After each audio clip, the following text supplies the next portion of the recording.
वक्रतुंड महाकाय सूर्यकोटि संप्रभ निर्विघ्नं कुरु मे देव सर्वकार्येषु सर्वदा सदा भवानी दाहिने गौरी पुत्र गणेश पांच देव रक्षा करे ब्रह्मा विष्णु महेश। देखिए महालक्ष्मी कल राधा अष्टमी है, तो राधा अष्टमी के दिन ही महालक्ष्मी का पूजन पाठ होता है।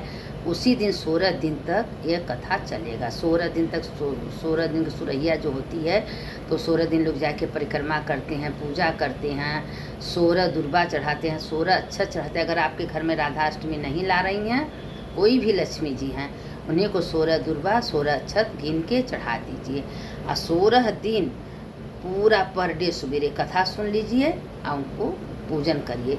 और वहाँ जा रही हैं तो वहाँ तो दुनिया का लक्ष्मी जी के कुंड पर लक्ष्मी जी मिलती हैं, धागा मिलता है, सब ले आके लोग चढ़ाते। तो 16 दिन तक देखिए कथा का इतना महिमा है, पूजा से ज़्यादा कथा का महिमा है। इसलिए कथा सुन लीजिए और 16 दुर्बा 16 अक्षत चढ़ा के पूजा कर लीजिए। आपको 16 दिन तक का पूरा पुण्य आपको मिल जाएगा। तो यह कल से राधा अष्टमी है और राधा अष्टमी के दिन ही 16 दिन तक माता का कथा पूजा चलता है। तो अब कथा हम भेज दे रहे हैं, आप लोग उसको 16 दिन तक यही कथा रोज़ सुनिएगा। 16 दुर्बा 16 अक्षत माता जी को चढ़ा दीजिएगा। एक समय जब धर्मराज युधिष्ठिर भगवान श्री कृष्ण से बोले, हे पुरुषोत्तम, खोए हुए मान सम्मान की पुनः प्राप्ति कराने वाला और पुत्र आयु ऐश्वर्य तथा मनवांछित फल को देने वाला कोई वृत्तांत मुझसे कहिए। श्री कृष्ण ने युधिष्ठिर से कहा कि हे राजन, सतयुग के प्रारंभ में जब दैत्यराज वृत्तासुर ने देवताओं के स्वर्ग लोक में प्रवेश किया था, तब यही प्रश्न इंद्र ने नारद मुनि से किया था। इंद्र के पूछने पर नारद ने तब इस प्रकार वर्णन किया। पूर्व काल में पुरंदपुर नामक एक अत्यंत रमणीय नगर था। वह नगर अर्थ धर्म काम मोक्ष इन चारों पुरुषार्थों से युक्त होने के कारण संसार भर में प्रसिद्ध था। उसमें मंगलसेन नाम का एक राजा राज करता था। उसके चील देवी और चोल देवी नाम की रूपवती रानियां थी। एक समय राजा मंगलसेन अपनी रानी चोल देवी के साथ महल के शिखर पर बैठे थे। वहां से उनकी दृष्टि समुद्र के जल से घिरे हुए स्थान पर पड़ी। उस जगह को देखकर राजा अति प्रसन्न हुआ और अपनी रानी से कहा कि हे रानी, हमारा मन कर रहा है कि तुम्हारे लिए एक वन बनवा दूं। तो रानी ने बोला, हे चंचलास्त्री, मैं उस स्थान पर तुम्हारे लिए एक परम मनोहर उद्यान बनवाऊंगा। राजा के ऐसे वाक्य को सुनकर रानी ने कहा, हे कांत, आपकी जैसी इच्छा हो वैसा कीजिए। राजा ने अपने विचार के अनुसार उसी स्थान पर एक सुंदर बगीचा बनवा दिया। वह बगीचा थोड़े दिनों में अनेक वृक्ष, लता, फूलों और पक्षी गणों से संपन्न हो गया। एक समय उस उद्यान में मेघतुल्य काला वर्ण और चंचल नेत्रों से युक्त सूकर घुस आया। उसने आकर वृक्षों को तोड़ डाला और उद्यान को चौपट कर दिया। यही नहीं, उस सूकर के बगीचे में कई रखवाले को मार डाला। तब उद्यान के रक्षक उससे भयभीत होकर राजा के पास गया और सब हाल कह सुनाया। अपने परम रम्य उद्यान के उजड़ने की बात सुनकर राजा ने नेत्रों से क्रोध से लाल हो गए। राजा ने अपनी सेना को आज्ञा दी कि शीघ्र जाकर उस सूकर को मार डालो। यही नहीं, राजा स्वयं भी मतवाले हाथी पर सवार होकर उद्यान की ओर चल पड़ा। राजा बोला, यदि किसी की बगल से यह सूकर निकल जाएगा तो मैं उस सिपाही का सिर शत्रु की भांति काट डालूंगा। राजा के ऐसे वचन सुनकर वह सूकर जिस भाग में स्वयं राजा खड़ा था, उसी मार्ग से मनुष्यों को विदीर्ण करता हुआ निकल गया। राजा अपने घोड़े को मारता ही रह गया। राजा लज्जा से प्रेरित होकर उस सूकर का पीछा करते करते सिंह बाघों से युक्त घोर वन में दूर जा निकला। निदान सूकर से भेंट हो गई और राजा ने अपने बाणों से उसे भेद दिया। बाण लगते ही सूकर अपने अधम शरीर को छोड़कर दिव्य गंधर्व रूप में आ गया और विमान पर चढ़कर स्वर्ग को जाने लगा। गंधर्व ने राजा से कहा, हे महिपाल, आपने सूकर योनि से मुझे छुड़ाकर बड़ी कृपा की। मैं चित्र रथ नामक गंधर्व हूँ। एक समय जबकि ब्रह्मा जी देवताओं के बीच बैठे हुए मेरा गायन सुन रहे थे, उस समय मुझे ताल स्वर की भूल हो जाने से उन्हें दुष्ट हो गए। मुझे श्राप दे दिया था कि तू पृथ्वी पर सूकर होगा। जिस समय राजा मंगलसेन तुम्हें अपने हाथों से मारेगा, तब तू सूकर योनि से मुक्त होकर जो आज वह श्राप पूरा हुआ। हे राजन, मैं आपके कृत्य से प्रसन्न हुआ। आप भविष्य में महालक्ष्मी व्रत करके सार्वभौम राजा हो जाइए, ऐसा मेरा आशीर्वाद है। नारद जी कहने लगे और वह चित्ररथ गंधर्व राजा मंगलसेन उनको ऐसा आशीर्वाद दिया देकर अंतर ध्यान हो गया। राजा भी वहाँ से अपने नगर के लिए चलने को उद्यत हुआ। त्यों ही उसे एक ब्राह्मण दिखाई दिया। राजा ने ब्राह्मण से प्रश्न किया कि हे देव, आप कौन हैं? इस पर ब्राह्मण ने उत्तर दिया कि हे राजन, मैं आपके ही राज्य का एक नागरिक हूँ। आप इस समय दुखी दिखाई देते हैं, इसलिए कहिए मैं आपकी क्या सेवा कर सकता हूँ। राजा ने तब ब्राह्मण से कहा कि वह उसके घोड़े को निकट के जलाशय से पानी पिला लाओ। ब्राह्मण ने कहा ऐसा ही होगा।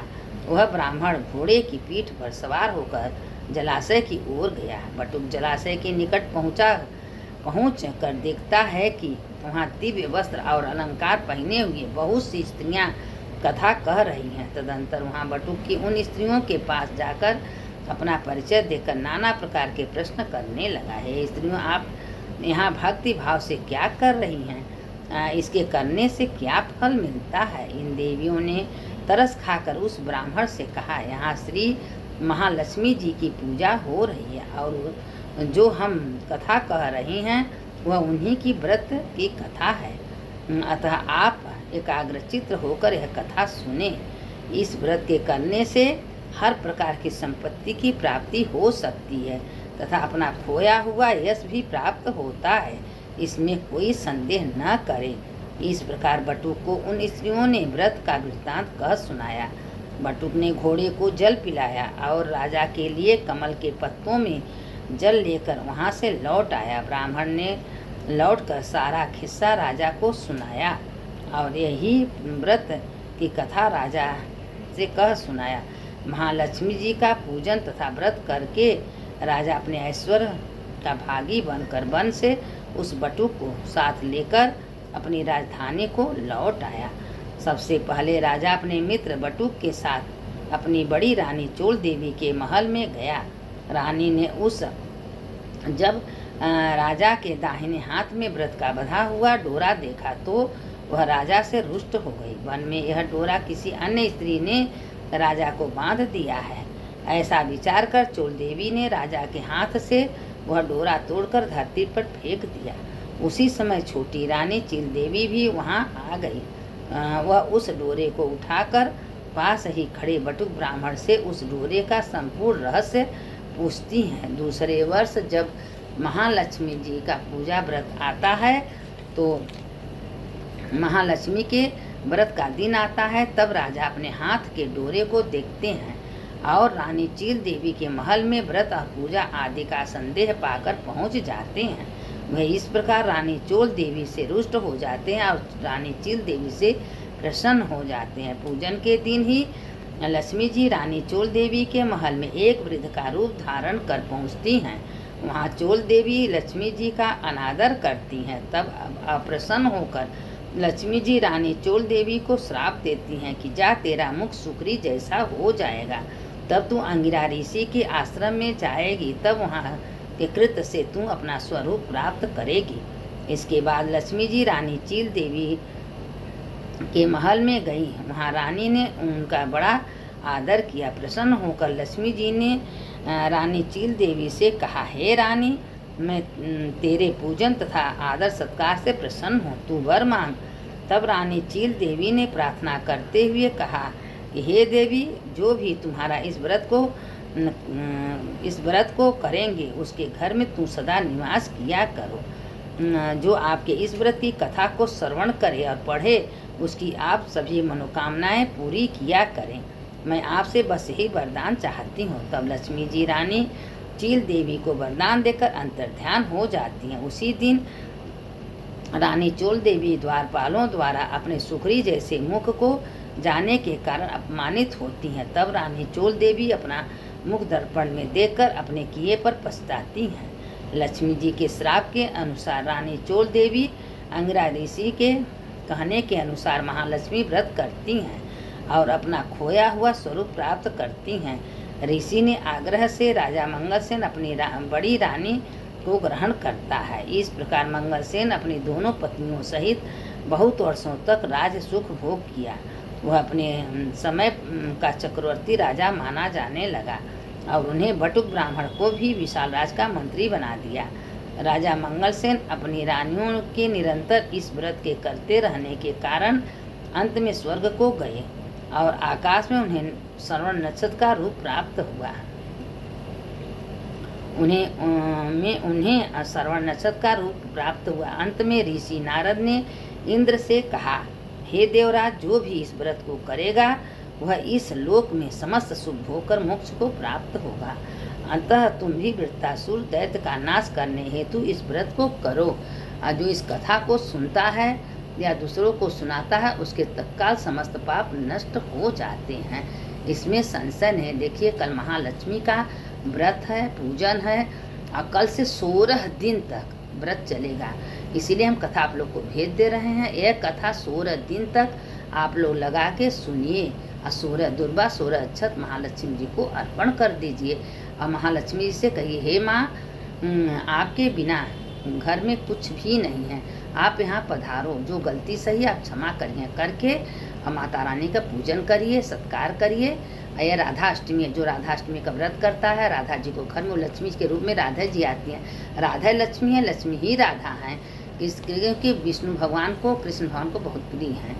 इसीलिए कल से शुरू हो रहा है और कल मुहूर्त 11 बजे माता को बैठाइए, उनको धागा 16 गांठ का धागा बांधिए, कमलगट्टा का माला चढ़ाइए, फूल है, भोग है। माता को खीर वैसे बहुत पसंद है, सेवई है, खीर है, भोग लगाइए और माता का पूजन करिए और 16 दिन तक इसी तरह करके न कुछ हो, सफ़ेद पेड़ा है, बर्फी है, भोग लगाइए, करिए और राधा रानी कृष्ण भगवान उसके ऊपर बहुत प्रसन्न होंगे। सुनने वाले की जय, सुनाने वाले की जय।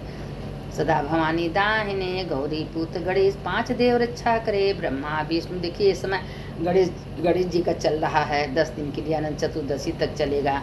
लक्ष्मी जी का चल रहा है, अब इसमें अनंत 14 आ रहा है। इसी में ये सब त्योहार भगवान विष्णु का, राधा लक्ष्मी जी का है। मृत्युंजय महादेव त्राहि माम शरणागति, जन्म मृत्यु जरा व्याधि पीड़ितम कर्म बंधनम।